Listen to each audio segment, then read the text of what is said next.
अस्सलाम वालेकुम वीवर सस्ती हांडी ते जी आया नू। आज मैं आपके लिए बहुत मज़ेदार रेसिपी लेकर हाजिर हूँ।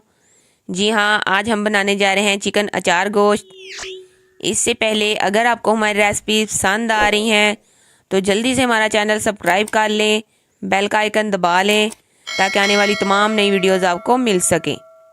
चलिए आइए शुरू करते हैं। बिस्मिल्लाहिर्रहमानिर्रहीम।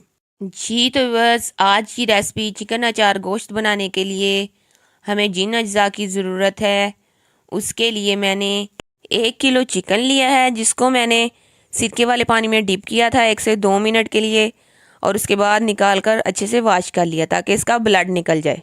3 मीडियम साइज़ के प्याज लेकर उनको मैंने अच्छे से चॉप कर लिया। अचार गोश्त में हमने ग्रेवी बनानी है क्योंकि चॉप किए हुए प्याज से ग्रेवी अच्छी बनती है। 3 अदर टमाटर लेकर उनको अच्छे से धोकर मैंने उनका छिलका रिमूव कर दिया था ताकि हमारी ग्रेवी जो है वो मक्खन की तरह नरम और मुलायम बने। अगर हम छिलकों समेत टमाटर ऐड करेंगे तो हमारी ग्रेवी जो है वो नरम और मुलायम नहीं बनेगी।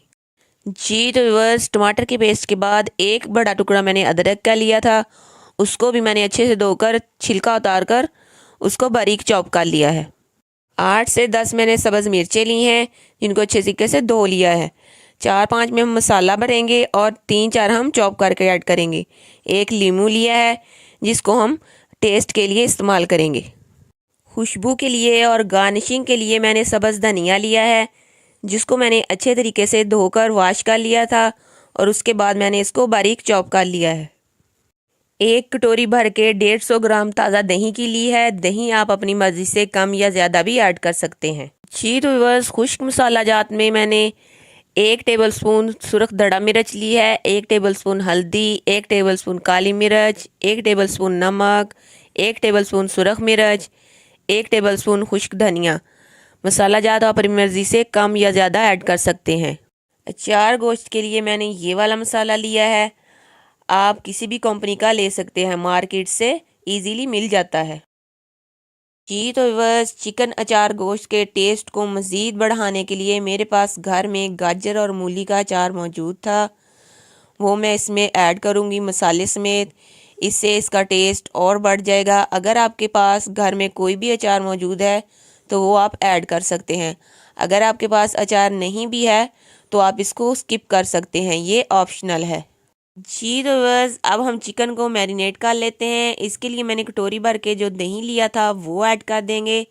इसके बाद हमने जो मसाला लिया था वो ऐड कर देंगे और हाथ की मदद से अच्छे तरीके से मिक्स कर देंगे ताकि सारा मसाला गोश्त में अच्छे से मिक्स हो जाए और इसको हम 15 से 20 मिनट के लिए मैरिनेट होने के लिए छोड़ देंगे ताकि सारा मसाला अच्छे से गोश्त में जज़ब हो जाए।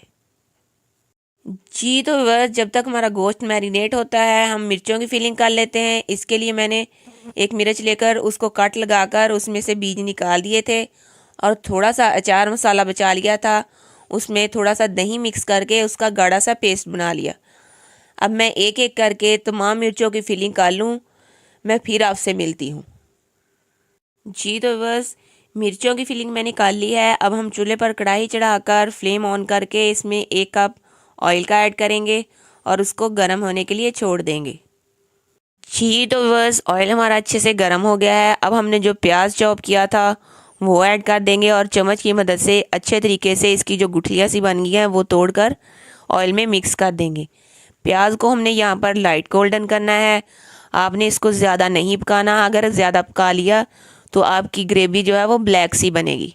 प्याज हमारा लाइट गोल्डन हो गया है। अब हम इसमें टमाटर का पेस्ट ऐड करेंगे और चम्मच की मदद से अच्छे तरीके से मिक्स करके इसको अच्छे से पकाएंगे ताकि इसका पानी अच्छी तरह खुश्क हो जाए। व्यूअर्स टमाटर का पानी अच्छे से खुश्क हो गया है। अब हम इसमें चॉप किया हुआ अदरक ऐड करेंगे और इसको अच्छे से पका लेंगे ताकि इसका टेस्ट निकल आए और इसका कच्चापन ख़त्म हो जाए। हमारे सब्ज़ मसाले अच्छे से पक गए हैं। अब हम इसमें तमाम खुश्क मसाले ऐड कर देंगे और चम्मच की मदद से अच्छे तरीके से इनको मसाले में मिक्स कर देंगे और इनकी अच्छी तरह पकाई करेंगे ताकि इनका टेस्ट अच्छे से निकल आए। यहाँ पर मसाले मैंने एक साथ ऐड कर दिए हैं, अगर आप चाहें तो अलहदा भी ऐड कर सकते हैं। जी तो बस तड़का हमारा तैयार है। अब हम इसमें मैरिनेट किया हुआ गोश्त मसाले समेत ऐड कर देंगे और चम्मच की मदद से अच्छे तरीके से गोश्त को तड़के में मिक्स कर देंगे।